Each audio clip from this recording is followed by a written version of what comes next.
ذلك الكتاب لا ريب فيه. الحمد لله والصلاة والسلام على رسول الله. السلام عليكم.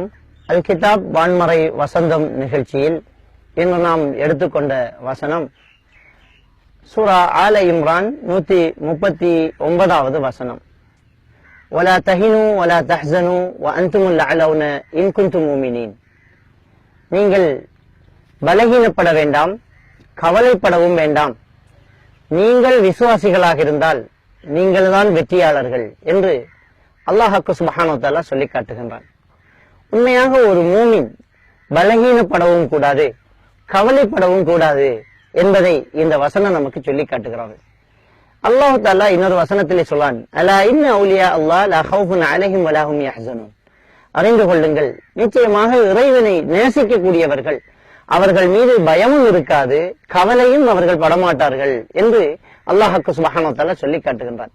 இந்த உலகத்திலே மனிதனுக்கு இருக்கக்கூடிய ஒரே ஒரு பிரச்சனை இதுதான்.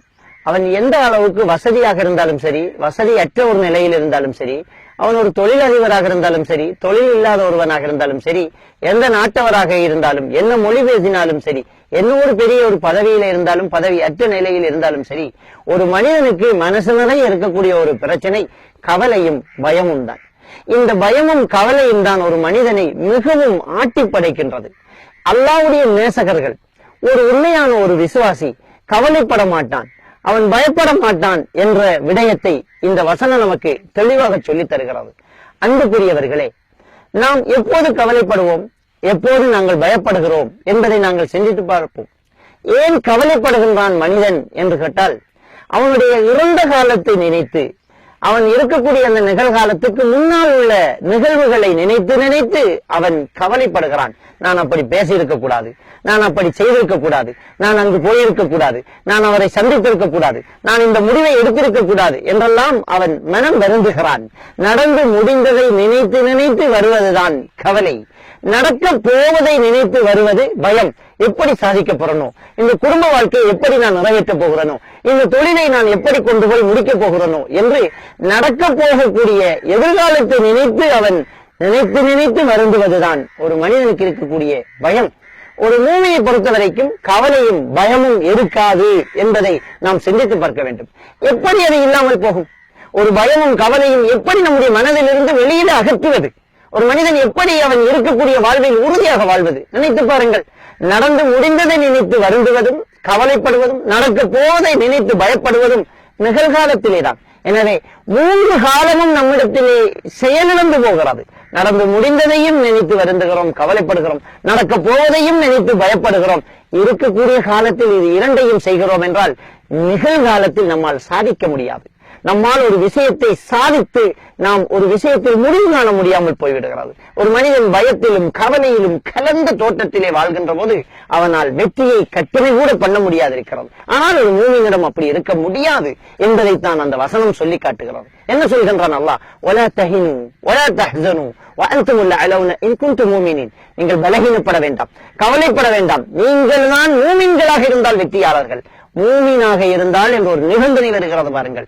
ஒரு விசுவாசம் கொண்ட ஒரு மனிதனிடம் இந்த 2 காலத்தை நினைத்து கவலையும் பயமும் இருக்காது என்பதை நாம் சிந்தித்து பார்க்க வேண்டும். விசுவாசத்தில் அப்படி என்ன இருக்கிறது? ஈமான் கொள்வதிலே அப்படி என்ன இருக்கிறது? அதுதான் கலா கதர். கலா கதரை பற்றி நாம் ஈமான் கொள்கின்றோம். சூரா அல் ஹதீத் 22வது வசனத்திலே அல்லாஹ் சுப்ஹானஹு வ தஆலா சொல்லி காட்டுகிறான், மா அஸாப மின் முஸீபத்தின், உங்களுக்கு ஏற்பட்ட ஏதாவது ஒரு முசீபத்து கெடுதியாக இருந்தாலும், அதே மாதிரியாக ஃபில் அர்த், பூமியில இருந்தாலும் சரி, அம்புசிக்கும் உங்க உடம்பிலே ஏற்பட்டாலும் சரி, எந்த ஒரு முசீபத்தாக இருந்தாலும் சரி, இறைவன் அதையெல்லாம் படைப்பதற்கு முன்னால் ஏற்கனவே அதை நிர்ணயித்து விட்டான் என்பதை அல்லாஹ் தஆலா சொல்லி காட்டுகிறான். எனவே விதியில் அது முன்னிவிட்டது, இறைவனுடைய ஏற்பாடு நடந்து விட்டது என்ற ஒரு நிகழ்வை நாம் ஏற்றுக்கொண்டால் நம்மிடத்திலே கவலையும் பயமும் இருக்காது. நடந்து முடிந்ததை நினைத்து ஏன் கவலைப்பட வேண்டும்? இறைவன் அப்படித்தான் நாடி இருக்கிறான், அது அப்படித்தான் விழுந்து உடைய வேண்டும் என்றுதான் இறைவனுடைய நாட்டம். எனவே நடந்து முடிந்ததிலிருந்து நாம் படிப்பினை பெற வேண்டுமே தவிர பரிதாபப்படக்கூடாது. உடைந்து விட்டது என்றால் நாம் என்ன நிகழ்த்த வேண்டும்? இனிமேல் உடையாமல் இருப்பதற்கு அதிலிருந்து நாம் படித்த பாடம் என்ன என்பதுதான். தோல்வியை ரசிக்க வேண்டும், தோல்வி என்பது மனிதனுக்கு பாடம் சொல்லிக் கொடுக்க வந்தவைகள். தோல்வி இல்லாத ஒரு மனிதனே கிடையாது. எல்லா பெரியவர்களையும் எடுத்து பாருங்கள், சாதனையாளர்களை எல்லாம் எடுத்து பாருங்கள், ஆரம்பத்தில் தோற்றவர்கள் தான். தோல்வி என்பது வாழ்க்கையை படித்துக் கொடுக்கிறது. ஒரு விடயத்தில் நாம் உதறி விழுந்து விட்டால் இந்த இடம் கவனமாக கடக்க வேண்டிய இடம் என்பதை நாம் உணர்ந்து கொள்ள வேண்டும். ஒரு விடயத்தில் நாம் தோற்றுவிட்டால் இந்த தோல்விக்கான காரணம் நம்மிடத்தில் இருக்கக்கூடிய இன்ன பெரிய தவறு, அந்த தவறு இனிமேல் நம்மிடத்தில் வரக்கூடாது என்பதில் நாம் கவனமாக இருக்க வேண்டும். எனவே தோல்வியை ரசித்து, தோல்வியை ருசித்து, தோல்வியை நாம் ரசித்து அதனையே நாம் ஏற்றுக்கொண்டு அதில் உள்ள பாடங்களை நாம் படிக்கின்ற போது நம்மிடத்தில் கவலை இருக்காது. நடந்து முடிந்தவைகள் இறைவனுடைய ஏற்பாடு என்பதை நாம் ஏற்றுக்கொண்டு விட்டால் எதற்காக நாம் கவலைப்பட வேண்டும்? அடுத்தது நடக்கப் போவதும் அல்லாஹ்வுடைய விதிதானே, இறைவனுடைய ஏற்பாடு தானே, விதியில் உள்ளதுதானே நடக்கப் போகிறது. அவன் அன்றி ஒரு அணுவும் அசையாது என்பதை எல்லா மக்களும் சொல்கின்றார்கள். ஒரு மரத்திலிருந்து ஒரு பழுத்த இலை கீழே விழுவதாக இருந்தாலும் அல்லாஹ்வுடைய அனுமதியின்றி விழாது என்பதை நாம் ஏற்றுக்கொண்டு விட்டோமே. இறைவனுடைய ஏற்பாடுதான் நடக்கும், இறைவனுடைய ஏற்பாட்டிலே தான் இந்த உலகமே இயங்கும் என்பதை நாம் ஏற்றுக்கொண்டு விட்டால் நடக்கப் போவதிலே என்ன நடந்தாலும் அது இறைவன் ஏற்பாடுதான். முயற்சி மட்டும் சரியாக இருக்க வேண்டும் என்பதில் நாம் கவனமாக இருக்க வேண்டும். சோம்பேறியாக முயற்சி இல்லாமல் உட்கார சொல்ல இஸ்லாமிய மார்க்க நமக்கு வழிகாட்டவில்லை. நாம் முயற்சி செய்ய வேண்டும், நாம் முன்னேற வேண்டும், நாம் நல்ல பழக்க வழக்கங்களில் ஈடுபட வேண்டும், நல்லதை நினைத்து நல்லதை செய்ய வேண்டும். நபித்தோழர் ஒருவர் நபிகள் நாயகம் ஸல்லல்லாஹு அலைஹி வஸல்லம் அவர்களிடத்திலே வந்து உட்காருகின்ற போது ஒட்டகத்தை இறைவன் பார்த்துக் கொள்வான் என்றார்கள். அல்லாஹ்வுடைய தூதர் ஸல்லல்லாஹு அலைஹி வஸல்லம் அவர்கள் சொன்னார்கள், முதலில் அதை கட்டி வையுங்கள், அதற்கு பின்னால் இறைவனிடம் நீங்கள் தவக்கல் வையுங்கள் என்றார்கள்.